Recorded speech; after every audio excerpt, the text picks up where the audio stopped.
సంవత్సరాల తరబడి ఎన్ని మందులు వాడినా మీ మోకాల నొప్పులు తగ్గట్లేదా? ప్రాణ పెయిన్ క్లినిక్ లో అత్యాధునిక చికిత్స. దువ్వాడ ఎవరికి దక్కుతాడు? తాలి కట్టిన భార్య వానిక, లేదంటే స్నేహం చేస్తున్న మాధురిక? ఇప్పుడు ఈ ప్రశ్నకు సమాధానం కోసం రెండు తెలుగు రాష్ట్రాలు ఎదురు చూస్తున్నాయి. నాన్న కావాలి అంటూ తల్లి వానితో కలిసి కూతురు హైందవి కూడా పోరాటం చేస్తున్నారు.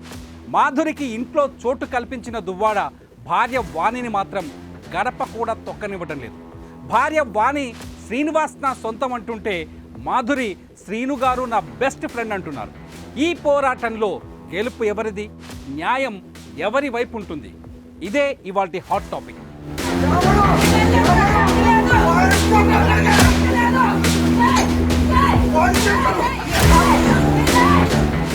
వైసీపీ ఎమ్మెల్సీ దువ్వాడ శ్రీనివాస్ ఇంటి రచ్చ బతుకు జట్కా బండి స్టోరీగా మారిపోయింది. ఓవైపు తాలి కట్టిన భార్య, మరోవైపు స్నేహం ఉందంటున్న మహిళ, ఇద్దరూ శ్రీనివాస్ కోసమే పోరాడుతున్నారు. దువ్వాడ శ్రీనివాస్ మాత్రం నాకు భార్య వద్దు, నా ఇంటి గడప తొక్కొద్దని వారిపై ఒంటి కాలు మీద లేస్తున్నాడు. శుక్రవారం రాత్రి నుంచి మొదలైన గొడవ ఇప్పటికీ వేడివేడిగానే ఉంది. రాజ్ తరుణ్ లావణ్య మధ్య జరిగిన రచ్చ కంటే దువ్వాడ ఇంట్లో జరుగుతున్న గొడవ రెండు తెలుగు రాష్ట్రాలను ఎక్కువగా ఆకట్టుకుంటోంది. ఇంతకీ దువ్వాడ శ్రీనివాస్కి అతని భార్యకు మధ్య విభేదాలేంటి? శ్రీనివాస్ ఎందుకు తన భార్యకు దూరమయ్యాడు అంటే విచిత్రమైన విషయాలు తెరపైకి వస్తున్నాయి. దువ్వాడ శ్రీనివాస్, అతని భార్య వాణి ఇద్దరూ టెక్కలి నియోజకవర్గంలో మంచి పట్టున్న రాజకీయ నాయకులు. ఇద్దరికీ ప్రజల్లో ఆదరణ ఉంది. వైసీపీ నుంచి వాణి జెడ్పీటీసీగా పనిచేస్తున్నారు.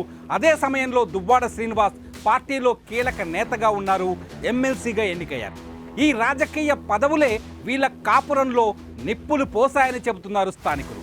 ఇద్దరి మధ్య చిచ్చును రాజేశాయని చెప్పుకొస్తున్నారు.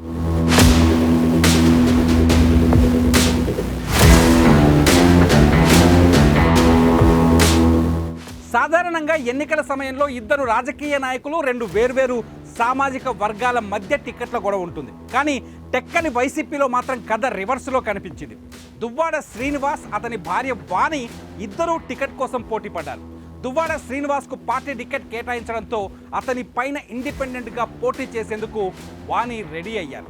చివరికి పార్టీ జోక్యం చేసుకొని ఇద్దరిని సముదాయించి వాణిని కూల్ చేశారు. నిజానికి ఈ ఎమ్మెల్యే టికెటే 2 ఏళ్ల క్రితం వాణి శ్రీనివాస్లను వేరు చేసిందనే చర్చ కూడా ఉంది. వాణి నుంచి శ్రీనివాస్ దూరం అయ్యి 2 ఏళ్ళు అవుతోందని తెలుస్తోంది. శ్రీనివాస్ మాత్రం తనను 30 ఏళ్లుగా వాణి వేధిస్తోందని చెబుతున్నారు. నిజానికి దువ్వాడ శ్రీనివాస్ది వాణిది ప్రేమ వివాహం. సాధారణంగా ప్రేమ పెళ్లిలో ఒకరిని ఒకరు అర్థం చేసుకుంటారు. కానీ ఇక్కడ ఒకరిపై ఒకరు ఆధిపత్యం కోసం పోరాడారు. వాణి రాజకీయంగా ఎదగటాన్ని శ్రీనివాస్ జీర్ణించుకోలేదని ఆమె తరఫు బంధువులు చెబుతున్నారు. శ్రీనివాస్ రాజకీయంగా ఎదుగుదలను వాణి ఓర్చుకోలేకపోయిందని శ్రీనివాస్ వర్గీయులు చెబుతున్నారు. ఈ ఘర్షణే ఇవాళ ఇళ్ల మీద దాడుల దాకా వెళ్ళిందనే చర్చ స్థానికంగా వినిపిస్తోంది.